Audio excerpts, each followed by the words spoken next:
The Apollo University, University of Leicester. 35 lakhs fees for 3-year BTech CSE UK.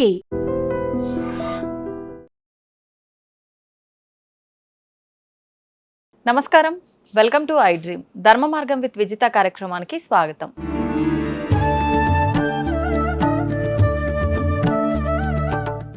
నమస్కారం అండి. మహాదేవ. సాధారణంగా మనం చూస్తూ ఉంటాం ఈ మధ్యకాలంలో చాలామంది లేడీసే కానివ్వండి, జెంట్సే కానివ్వండి, కొన్ని బట్టలు వాళ్ళు ఒకసారి వేసుకున్న తర్వాత అవి వాష్ చేయకుండానే ఆ మాసిన బట్టల్ని, మనం ఒకసారి వేసుకొని వదిలిన బట్టల్ని బీరువాలో అలాగే పెట్టేస్తూ ఉంటారు. సెల్ఫుల్లో కానివ్వండి, బీరువాలో కానివ్వండి. ఇప్పుడు బీరువా అంటే లక్ష్మీదేవి కొలువుండే ఒక స్థానంగా మనం చెప్పుకుంటాం. మరి అటువంటి అప్పుడు ఈ మాసిన బట్టల్ని బీరువాలో పెట్టడం కరెక్టే అంటారా? మీరే అంటున్నారు కదా లక్ష్మీదేవి స్థానం అని చెప్పి. సో కరెక్ట్ కాదు కదా. అవును. సో అంటే ఇప్పుడు మీరు అన్నటువంటి దాంట్లో ఇంకొక 2 విషయాలు నేను చెప్పదలుచుకున్నా ఇక్కడ. వస్త్రాలు అంటే దీనికి అధిపతి శుక్రుడు.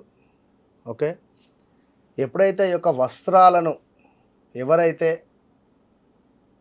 శుభ్రంగా వేసుకోవడం కానీ, వస్త్రాల పట్ల కొన్ని చేయరాని తప్పులు, అంటే ఇప్పుడు మీరు అన్నటువంటివి పట్టు చీరలు కానీ ఇంకేమైనా కొంచెం కాస్ట్లీ రిలేటెడ్వి ఏదో ఒక 1-2 గంటలు మాత్రమే మేము వేసుకొని ఉన్నాము, మరలా దీన్ని ఈ డ్రై వాష్కి కానీ ఇవంతా ఎందుకు అనేటువంటి వారు బీరువాలో పెట్టడం మూలకంగా కొంత దరిద్రం అనేటువంటిది ఏర్పడుతుంది.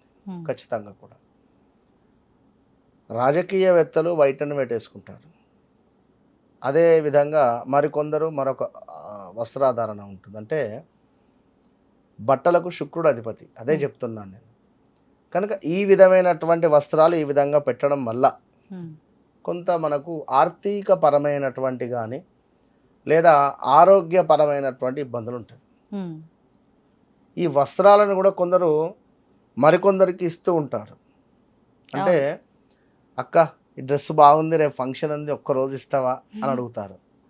లేదా అబ్బా చెల్లె నీ డ్రెస్ అంటే జనరల్గా ఈ సారీ బాగుంది, పలానా ఫంక్షన్లో నేను కట్టుకొని మళ్ళీ నేను నీకు ఇచ్చేస్తా. ఇవి కూడా చేయకూడదు.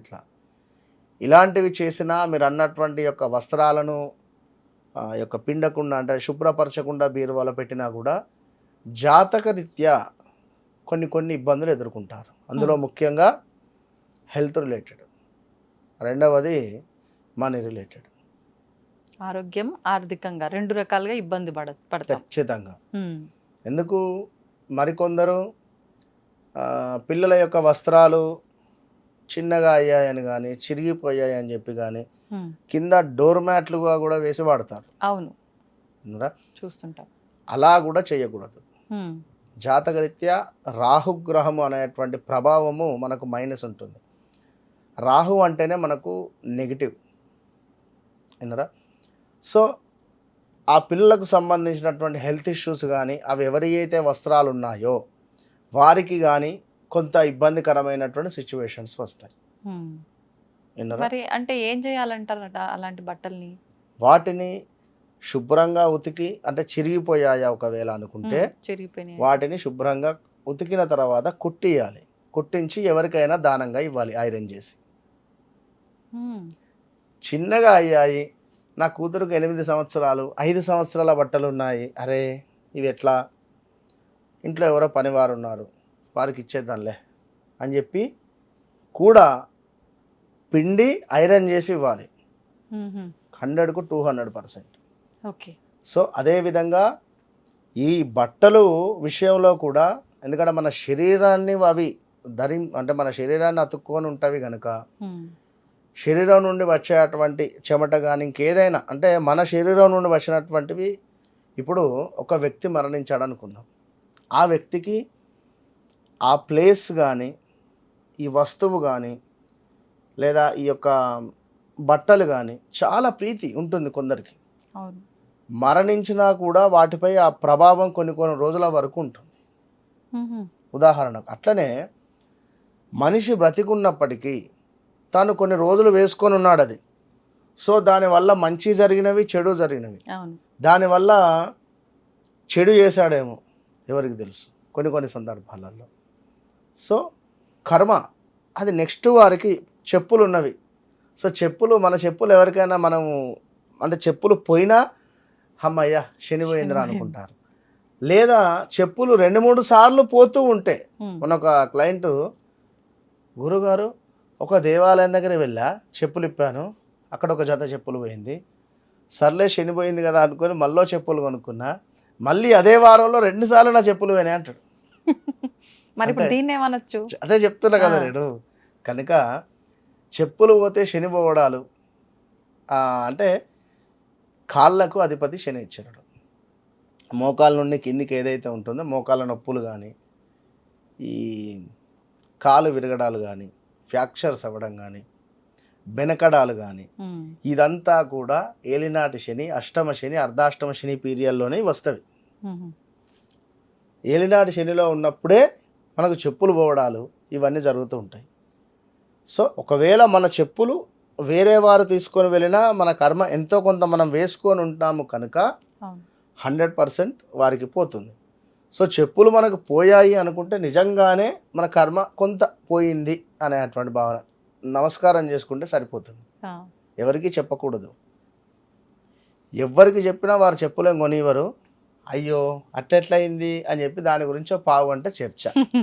వాడు మంచి చెప్తే మన మనసు అమ్మయ్య అనిపిస్తుంది, ఏమైనా నెగిటివ్గా చెప్తే అరే ఎట్లా అనిపిస్తుంది.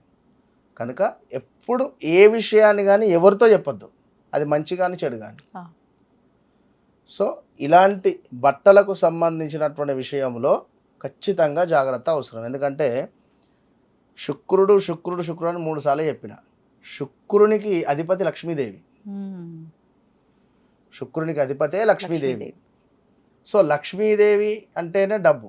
సో అలాంటి లక్ష్మీదేవిని మనము పొందాలి అనుకున్నా, లక్ష్మీదేవి అనుగ్రహాన్ని మనం చేరాలి అనుకున్నా కూడా ముందు పర్ఫ్యూమ్స్, బట్టలు ఇవి చాలా మస్ట్. మన మెయింటెనెన్స్, లగ్జరీ లైఫ్కు తీసుకొని వెళతాయి. ఇక మరొక విషయం ఏమిటి అంటే ఇదే మన బట్టలకు సంబంధించి ఎవరికైనా కొనివ్వాలి అనుకున్నా,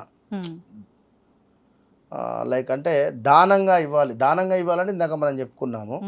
ఒకవేళ ఎవరికైనా మనము డొనేట్ చేస్తే, అంటే ఇప్పుడు ధోతి ఉంది, ఇది ఎవరైనా బ్రాహ్మణులకు ధోతి దానం, వస్త్రదానం. ఇంకెవరికైనా ఇప్పుడు స్కూల్స్ నడుస్తూ ఉన్నవి, చిన్నపిల్లలకు పాపం యూనిఫామ్స్ అంటే కొనలేని వారు ఉన్నారు, వారికి డొనేట్ చేసేయడం కానీ, చెప్పులు కూడా, షూస్ కూడా. స్కూల్స్ స్టార్ట్ అవుతూ ఉన్నాయి ఆల్రెడీ. ఇవాళ రేపు విద్య గురించి నేను చెప్పాల్సిన అవసరం లేదు, చాలా అంటే చాలా అధికంగా ఉంటున్నాయి ఈ ఫీజులు కానీ ఇంకేదైనా.